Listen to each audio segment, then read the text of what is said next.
L'aria di Casta Diva, nella norma di Bellini cantata da Antonietta Meneghel, ma per tutti Toti Dal Monte.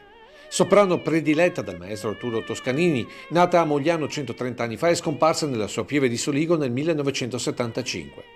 Una vita nell'arte canora, teatrale e cinematografica che lei stessa non ha esitato a definire meravigliosa e che la sua città d'adozione si appresta a celebrare con due eventi il 25 marzo e il 1 aprile.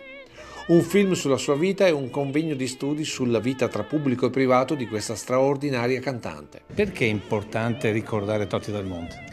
Perché Toti Del Monte è stata una figura fondamentale per il Novecento, il suo modo di cantare ha fatto scuola ed è sicuramente il soprano italiano più celebre tra le due guerre mondiali. Dal Conservatorio Veneziano alla Scala di Milano, la storia di una donna famosissima nel mondo quanto forse non adeguatamente conosciuta nella sua terra, soprattutto dalle giovani generazioni.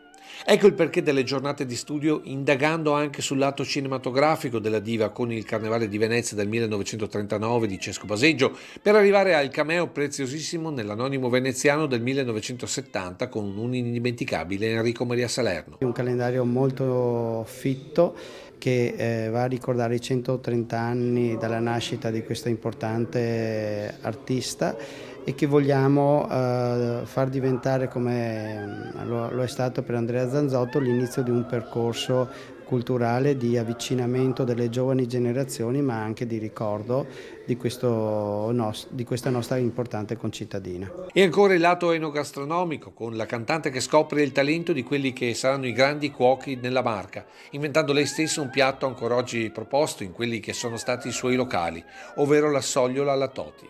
Uno spunto per la città dove Antonietta Meneghel è nata il 27 giugno del 1893.